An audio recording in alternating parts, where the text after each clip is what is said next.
요한복음 1장 1절을 읽는 것으로 우리가 요한 1서를 시작을 했었거든요. 태초에 말씀이 계시니라, 이 말씀이 하나님과 함께 계셨고 이 말씀이 곧 하나님이시니라, 이런 말씀이 나오죠. 또 1장 14절에 보면 요한복음 1장 14절은 말씀이 육신이 되어 우리 가운데 거하신다. 우리가 그의 영광을 보니 아버지의 독생자의 영광이요 은혜와 진리가 충만하더라. 또 요한복음 3장 16절 우리가 지난주에도 했었죠. 하나님이 세상을 이처럼 사랑하사 독생자를 주셨으니 이는 그를 믿는 자마다 멸망하지 않고 영생을 얻게 하려 하심이라. 그래서 요한 사도는 계속해서 이렇게 말씀을 합니다. 태초에 말씀이 계셨고 이 말씀이 육신이 돼서 우리 가운데 거하셨으니 이제 그 말씀을, 예수 그리스도를 믿는 자마다 멸망하지 않고 영생을 얻는다. 이것이 복음의 핵심입니다. 그리고 오늘 본문에 보니까 13절에 이렇게 또 시작을 합니다. 내가 하나님의 아들의 이름을 믿는 너희에게 이것을 쓰는 것은 너희로 하여금 너희에게 영생이 있음을 알게 하려 함이라. 아멘. 예수 믿는 자들에게 약속된 것이 뭐냐? 바로 영생입니다. 영생.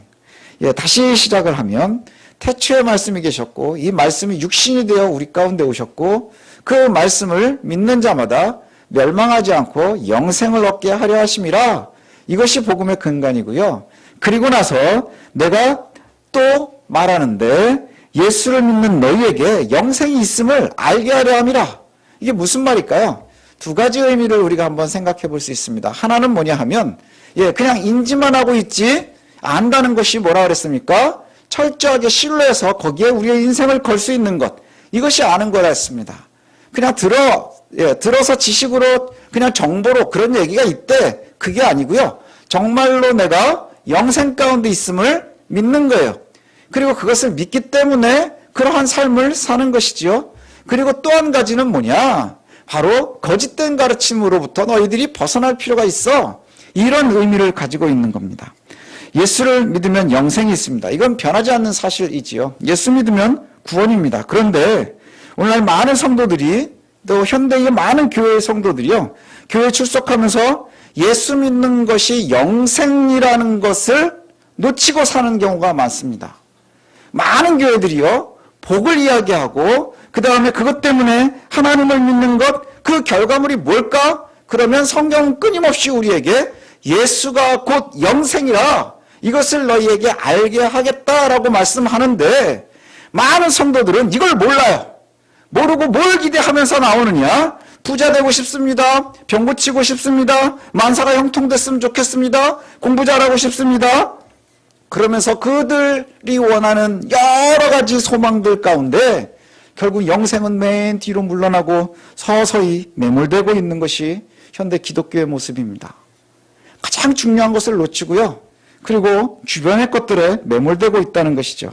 예수 믿는 성도의 가장 근본적인 진정한 혜택이 뭡니까? 영생입니다. 영생입니다. 사망에서 해방되어 멸망하지 않는 영생입니다. 사탄의 권세에서 매여 있던 우리가 이제 생명으로 옮겨지는 겁니다. 예수 때문에, 예수를 믿기 때문에. 여러분, 우리의 믿음이 뭡니까? 예수 믿어 구원입니다. 너무 고리탐을 하고 너무너무 옛날 얘기 같지만 변치 않는 진리예요. 우리가 그저 점점 잊고 있었고 점점 우리의 믿음 가운데 저쪽 구탱이로 귀향을 보냈을 뿐이지 예수 믿고 구원이라는 겁니다. 그가 하나님의 아들이심을 믿으십니까? 예수가 그리스도이심을 믿으십니까? 이게 우리의 믿음의 근간입니다. 예수를 믿고 영생을 소유한 그들의 삶에 중요한 것이 있어요. 오늘 요한 1서의 마지막 결론이 이겁니다. 예수 믿는 사람들, 영생을 소유한 사람들, 너희들은 삶을 살면서 담대할 필요가 있어, 이 얘기예요. 담대할 필요가 있어. 담대해야 합니다. 너희들 담대하게 살아가야 됩니다. 담대하게 살아가야 될 권리도 있고요, 의무도 있습니다. 우리 국민들이 가지고 있는 권리와 의무를 얘기하면 겹치는 게 있죠. 그게 뭡니까? 교육입니다. 교육을 받아야 될 의무가 있고요, 교육을 받을 권리가 있습니다. 우리도 마찬가지입니다. 예수 믿는 사람들에게 의무와 또 동시에 권리가 있는데 그게 뭐냐? 담대함입니다. 담대함. 겁먹지 마십시오. 우리가 세상을 향할 때 늘 약자의 모습이 아니고요. 담대할 필요가 있습니다. 그리고 성경도 우리에게 담대하기를 요구합니다. 담대함의 근거는 뭘까요? 담대함의 근거는 우리의 요구를 들으시는 그분이 없어질 권세에 근거하지 않기 때문이라는 거예요. 세상에 있는 권세는요, 길어야 5년이고요, 4년입니다. 그렇지 않습니까? 예, 길어야 5년이고 4년이고요. 다른 나라 어디 가서 보면요, 진짜 나쁜 사람들이 막 억지로 권세를 잡아도 기껏해야 지 죽으면 끝나는 겁니다. 세상은 그렇게 계속해서 바뀝니다. 그러나 하나님의 권세는 영원하다는 거예요. 창조주 하나님이 우리의 권세의 근거이기 때문입니다. 그리고 창조주 하나님께서 우리의 요구를 들어주시겠다 이렇게 약속하셨거든요. 믿는 우리에게 자녀 삼아주셔서 너희가 내게 요구하면 내가 그것을 들어줄 거야 라고 약속하셨기 때문에 우리가 담대한 거예요. 예, 그 담대할 의무가 있고 권리가 있습니다. 다시 한번 말씀드리면 우리는 담대해야 합니다. 근데 이 담대함의 근거가 뭘까요? 여러분, 왜 우리가 담대하지 못할까요? 왜 우리가 하나님을 믿노라 하면서도요, 예, 세상의 사람들 앞에 서면 나보다 권세가 좀 있는 사람, 나보다 돈이 좀 있는 사람, 나보다 조금 더 배운 것 같은 사람 앞에 서면 그렇게 담대하지 못할까요? 하나님의 말씀은 들어서 정보로는 갖고 있는데 확신이 없는 거예요. 확신이 없는 겁니다. 우리가 하나님을 믿는 믿음, 그리고 성경이 우리에게 약속하는 그 모든 것이 우리의 삶의 확신으로 다가오지 않는 거예요. 흔들리지 않는 믿음. 예, 뭐 요즘에 그러잖아요. 흔들리지 않는 게 제일 중요하다 그러잖아요. 우리가 정리할 필요가 있어요. 뭐냐? 한 가지를 딱 좀 정리를 할 필요가 있는데, 예수 믿으면 구원받습니다. 우리의 구원의 근거는 믿음입니다. 믿음으로 말미암아 구원받는 거예요. 근데 확신이라는 건 그럼 뭘까요? 확신. 제가 가끔 말씀드리지 않습니까? 믿음의 확신으로 구원받는 게 아니라 믿음으로 구원받는 거예요. 그럼 그 믿음의 확신은 어디에서 오는 걸까요? 확신은 구원의 근거가 아니고요. 구원은 믿음으로 말미암아서 우리에게 주어지는 것이고요. 믿는 이들이 담대하기 위해서는 반드시 필요한 것이 확신이라는 거예요. 그러니 믿음의 확신 중요하죠. 왜요? 믿음의 확신이 있어야 우리가 용기 있게 살아갈 거 아닙니까? 하나님 뵙을 정말로 내가 확신하고 있어야 담대하게 살아갈 것 아닙니까? 그게 바로 확신이라는 거예요. 그게 바로 담대함이라는 것이지요. 요한일서 5장 14절부터 15절 한번 보십시오. 제가 읽어드리겠습니다. 그를 향하여 우리가 가진 바 담대함이 이것이니 그의 뜻대로 무엇을 구하면 들으심이라. 우리가 무엇이든지 구하는 바를 들으시는 줄을 안즉 우리가 그에게 구한 그것을 얻은 줄을 또한 아느니라. 우리가 담대할 이유가 바로 여기 있습니다. 그를 향하여 우리가 가진 바 담대함이 이것이라. 우리의 담대함의 실체가 뭡니까? 우리 담대함의 실체는요, 부자이기 때문에 담대한 게 아닌 거예요. 좋은 학교 나왔기 때문에 담대함이 아닌 거예요. 돈이 많기 때문에 담대함이 아닌 거예요. 그것 때문에 우리는 권력이 없어서 쪼그라들 필요가 없는 거예요. 우리가 배우지 못했기 때문에 기가 죽을 필요가 없는 거예요. 우리가 돈이 없기 때문에 정말로 힘없이 살아갈 이유가 없는 거예요. 우리가 담대할 필요가 있는데 담대함은 뭐냐? 하나님으로부터 오는 겁니다. 그리고 그 근거를 구체적으로 뭐라고 얘기하느냐? 구하면 들으심이기 때문입니다. 우리가 하나님의 백성이기 때문에 하나님께 구하면 하나님 들어주신다는 거예요. 15절 말씀에 우리가 무엇이든지 구하는 바를 들으시는 줄 아는 거예요. 여러분, 구하면 하나님 들으십니다. 그거에 대한 확신이 우리의 담대함이고요. 그것 때문에 우리가 세상을 향해 나아갈 수 있는 겁니다. 우리가 담대할 근거는 우리가 구하면 하나님 들어주신다 하는 거예요. 그것을 확신하면 담대할 수 있지만 그럴까? 그럴지도 몰라. 거기서부터 우리의 믿음이 흔들리는 겁니다. 신뢰가 안 가는데 성경은 그렇게 쓰여 있지만 세상은 다르니까. 그게 우리의 믿음의 약함입니다. 믿음 약함이 바로 거기서부터 시작하는 겁니다. 이 사실을 흔들림 없이 하나님이 우리의 기도를 들으신다, 우리의 간구를 들으신다 하는 것을 흔들림 없이 신뢰한다면 왜 흔들립니까? 왜 담대할 수 없습니까? 하나님이 내 아버지인데, 창조주 하나님이 바로 내 뒷배로 계시는데, 나를 늘 눈동자와 같이 지켜보시는데, 하나님께 담대하게 구하십시오. 하나님께서 들으십니다. 신뢰하십시오. 우리의 간구를 반드시 들으십니다. 이걸 믿는 것이 바로 담대함이고요. 그게 바로 믿음의 확신입니다. 그리고 우리가 누려야 될 의무이자 권리입니다. 우리의 믿음을 담대하게 얼마나 중요한지 아시겠죠? 14절을 한번 같이 읽어봤으면 좋겠습니다. 14절 시작. 그를 향하여 우리가 가진 바 담대함이 이것이니 그의 뜻대로 무엇을 구하면 들으심이라. 꼭 이 말씀을 기억하십시오. 그를 향하여 우리가 가진 바 담대함이 이것이니, 우리의 담대함이 어디 있습니까? 그의 뜻대로 무엇을 구하면 들으심이라.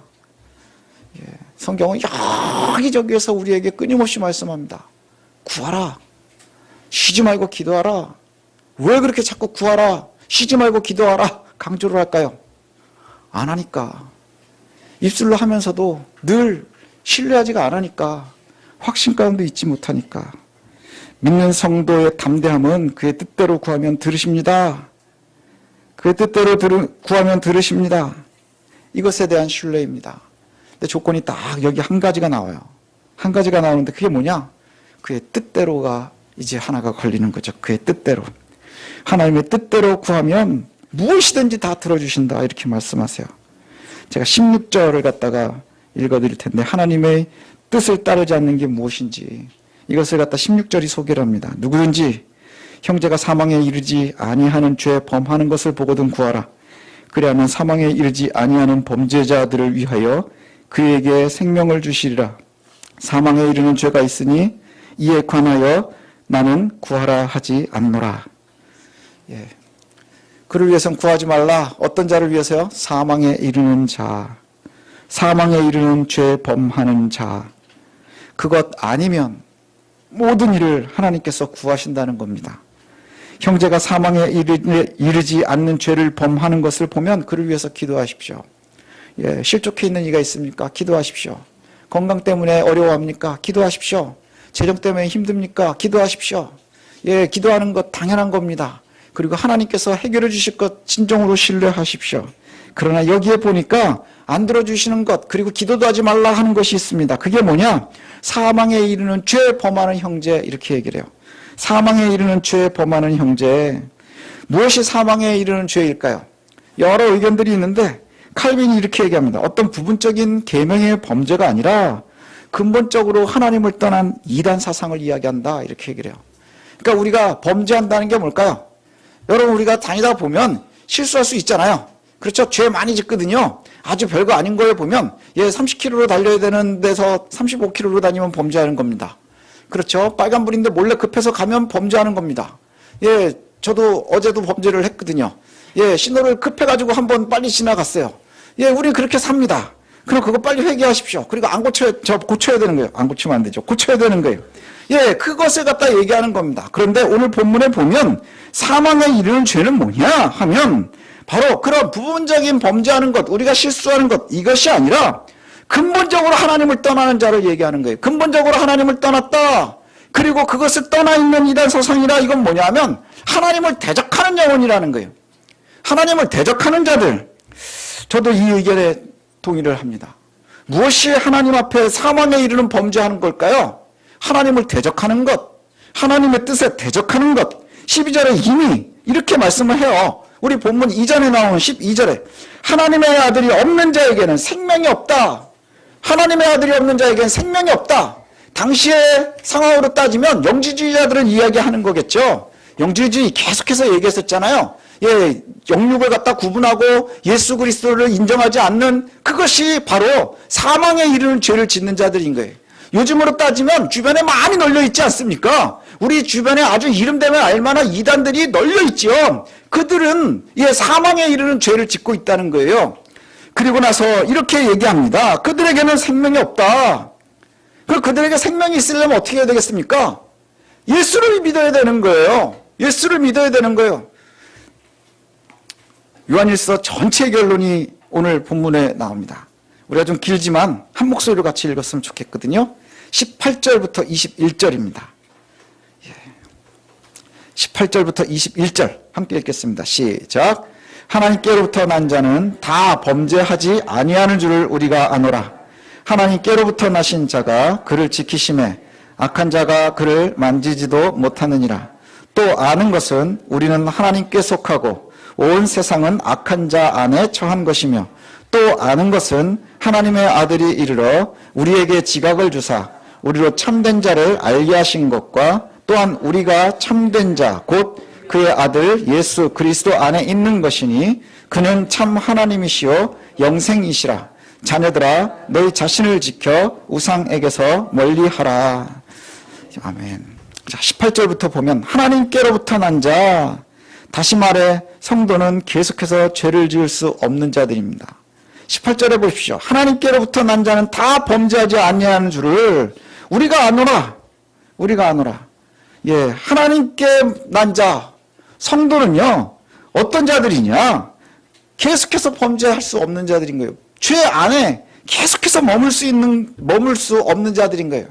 잠시 실수할 수 있지요. 그러나 죄인 줄 알면서 거기에 계속 머물러 있는 것, 이것 할 수 없다는 거예요. 왜 그럴까요? 성령이 우리 안에서 자꾸 두드리시거든요. 너 임마 잘못하고 있는 거야. 그 기간이 어쩔 때는요, 우리가 성령을 갖다 거슬리면서 어떤 사람은 막 한 달도 버티고 1년도 버틸 수 있겠죠. 하지만 거기에 머물 수 없는 거예요. 왜요? 하나님의 영이 우리 속에 계셔서 우리를 끊임없이 책망하시기 때문인 거예요. 하나님께로부터 난 자, 하나님의 자녀, 하나님을 믿는 자들은, 다시 말해서 성도들은 계속해서 죄에 머물 수 없습니다. 죄로 실수해서 잠깐 발을 담그는 것, 이건 실수지요.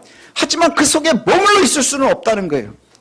또 한 가지, 잠시 실수하면 그렇게 머물러 있을 수 없는 이유가 있어요. 그 이유를 갖다가 오늘 본문이 이렇게 얘기하거든요. 하나님의 아들 예수 그리스도가 그를 지키시기 때문이라. 우리를 가만히 내두지 않아요. 참으로 믿음을 가지고 있는 사람들은요, 견딜 수가 없는 겁니다. 예, 믿음이 좀 연약한 사람들은 애써 지우려고 해도 내 마음속에 성령이 말씀하셔서 더 이상 버틸 수가 없는 거예요. 죄 속에 계속 머무를 수가 없는 거예요. 그런데도 끊임없이 아주 단단하게 그곳에 머물러 있다. 옳지 못하다는 것이죠. 악한 세상 속에서 우리가 살아갑니다. 성경은 끊임없이 지금 현재 우리가 살고 있는 이 세상은 공중권세 잡은 자가 있는 거예요. 아직도 사탄의 세력이요, 정말로 강력하게 아직도 영향력을 미치고 있습니다. 악한 그 세상을 저와 여러분이 지금 살고 있다는 거예요. 비록 공중권세 잡은 자가 지금 주인 노릇하면서 이 세상에서 우리가 살아가고 있지만, 분명한 것은 뭐냐? 이 세상에 우리가 살아가고 있고 공중권세 잡은 자가 세상을 갖다가 다스리는 듯 보이지만 우리는 하나님께 속해 있다는 거예요. 우리는 하나님께 속해 있다는 거예요. 예수 그리스도를 주라 시인하고 하나님의 자녀가 된 저와 여러분은 공중권세 잡은 자가 주인 노릇하는 이 세상에서 지금도 여전히 힘들게 어렵게 때로는 고난받으며 박해받으며 살아가지만 우리의 신분이, 우리의 소속이 하나님의 자녀인 것을 놓치지 마십시오. 우리가 하나님의 자녀라는 것을 잊지 마십시오. 믿음의 확신을 가지십시오. 그래야 우리가 담대할 수 있습니다. 이 공중권세 잡은 세상에서 살면서 내가 여기에 한 발 여기에 한 발 담대할 수 있겠습니까? 세상에 눈을 뜨면 공중권세 잡은 자들이 다 주인 노릇하고 있는 곳에서 내가 하나님의 자녀라고 하는 확신이 없는데 어떻게 거기에서 담대하게 살 수 있겠습니까? 겨우 명맥 유지하면서 박쥐인 척하고 살지 않겠어요? 그래서 공중권세 잡은 자들 세상에 나가면 세상에서 살짝 껴서 어떻게 묻어갈까 하고, 그리고 또 아니면 교회 와가지고는 또 하나님 찾는 것이죠. 그게 담대한 믿음이 되겠습니까? 우리의 담대함은요, 우리가 하나님께 간구하는 것은 모두 들어주십니다 하는 것에 대한 확신에서 시작하는 거예요. 우리가 하나님께 속해 있어서 내가 영원한 생명을 가지고 있습니다 하는 것에 대한 확신에서 시작하는 거예요. 지금 악한 세상에서 살아가면서 우리를 계속해서 사탄이 우리를 탐합니다. 그래서 사탄의 길을 가면 조금 편해 보이는 거예요. 왜요? 세상은 공중권세 잡은 자가 지금도 주인 노릇하고 있기 때문에 우리가 하나님의 백성으로 이 세상을 살아가려고 하면 사탄이 우리를 지금도 괴롭힙니다. 유혹합니다. 고달프게 합니다. 그러나 결단코 우리를 해치지는 못한다는 거예요. 우리를 괴롭힐 수 있어요. 피곤하게 할 수 있어요. 힘들게 할 수 있어요. 때로는 너무너무 괴롭게 할 수 있습니다. 그러나 결단코 우리를 넘어서지는 못한다는 거예요. 왜요? 우리의 소속이 하나님의 것이기 때문에 그것을 믿고 신뢰하는 것이 바로 담대한 믿음을 유지하는 길입니다. 그래야 주변에서 거짓된 가르침들에 흔들리지 않는 거예요. 우리가 믿고 확신하는 그대로 하나님의 아들 예수 그리스도께서 우리와 함께 하심을 믿으시기 바랍니다. 이것이 바로 믿음의 근간입니다. 여러분, 이제 우리가 지키는 것은 세상의 우상을 멀리하는 겁니다. 예, 우리를 지키는 게 바로 그거에서 시작하는 거예요. 믿는 이들이 가장 먼저 해야 될 게 뭘까요? 예, 제가 지난 시간에도 잠깐 말씀드렸었죠. 왜 믿는 이들이 자꾸 하나님의 말씀대로 살아야 됩니다. 그럼 바리새인 흉내를 내려 하는 거예요. 예수님께서 자꾸 바리새인을 공격하셨는데 우리는 바리새인 흉내 내면서 자꾸 살고 싶어 한단 말이에요. 세리와 함께 올라왔었던 바리새인의 기도와 우리의 모습이 다르지 않아요. 너 믿음을 보여라. 그럼 내가 주의 성수를 열심히 하고 있습니다. 넌 믿음이 강한 걸 어떻게 보여줄래? 내가 헌금을 많이 하고 있습니다. 내가 금식을 이만큼 합니다. 내가 쉬지 않고 기도합니다. 내가 수요일도 안 빠지고요. 금요일도 안 빠지고요. 다 안 빠지고 갑니다. 그렇게 해가지고 그렇게 열심히 있었던 한국교회가 지금 쪼그라드는 이유가 뭘까요? 그들의 믿음이 다 바리새인이었기 때문인 거예요. 우리의 믿음의 가장 중심에 뭐가 있어야 됩니까? 믿음의 확신이 있어야 되는 거예요. 하나님의 백성다운 삶을 살아야 되는 거예요. 내가 하나님께 속해 있기 때문에 이 세상을 살면서 하나님의 말씀대로 담대하게 살아가는 거예요. 그래서 한 가지 한 가지 이겨나가면서 내 하나님이 나와 함께 하시는구나 하는 것을 갖다가 내가 점차 확신하는 겁니다. 아이들이 놀다가 가끔 엄마 아빠가 어디 있는지를 확인을 합니다. 그렇지요? 그래서 한두 번 확인을 해가지고 확신이 쓰죠? 그럼 확인을 안 하고 놀아요. 그게 믿음이 강한 아이입니다. 누구에 대한 믿음이 강한 겁니까? 부모에 대한 믿음이 강한 겁니다. 그런데 부모에 대한 믿음이 강하지 못하면 잠시도 떨어지질 못하는 거예요. 그게 뭔지 아십니까? 분리불안이에요. 아이들이 학교도 가지 않으려고 하고요. 유치원도 가지 않으려고 하고요. 왜요? 믿질 못하니까. 엄마가 없어지면 다시 안 올지도 모르는데 아빠가 없어지면 다시 내 눈앞에 안 나타날지도 모르는데 어떻게 헤어집니까? 그러나 믿음이 있는 아이들은요. 뒤도 돌아보지 않습니다. 그래야 유치원을 즐기죠. 어린이집을 그래야 즐기는 거예요. 거기서 개똥이하고도 놀고요. 소똥이하고도 놀고요. 막 기본복대면서 노는 거예요. 그러다 정신없이 놀다 보면 엄마가 데리러 올 테니까. 그게 부모께 속해 있는 자들이거든요. 우리의 믿음이 그와 같아야 된다는 거예요. 하나님을 의심하는 것, 그게 바로 우상입니다.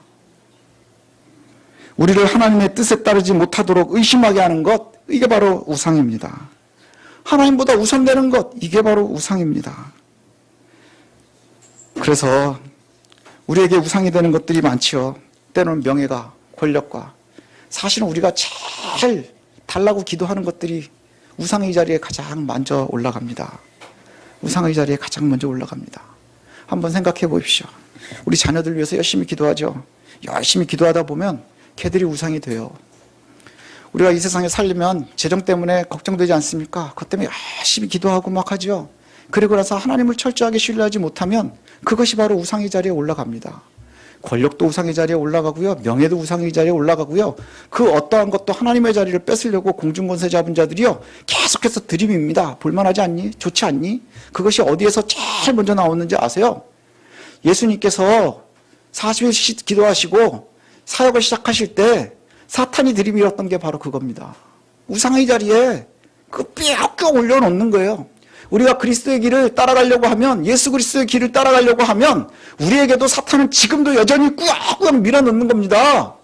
그죠? 저라면 떡 줄게. 뛰어내려 봐. 이것이 바로 사탄의 농간입니다. 이런 것들이 우리를 더럽히지 못하도록 멀리 하십시오. 아주 끈적끈적하게 붙어 있을 겁니다. 절대로 떨어지지 않으려 할 겁니다. 그러나 겁내지는 마십시오. 두려워하지도 마십시오. 왜요? 우리는 하나님께 속한 자들이기 때문입니다.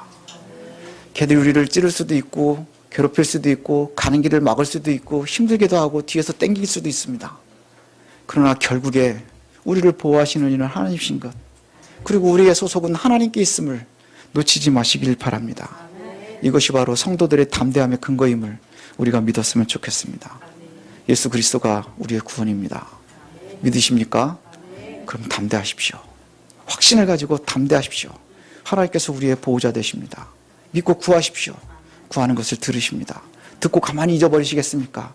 이루어지실 줄 믿으십시오. 구하고 믿으면 주시겠다 약속하신 것이 성경의 약속입니다.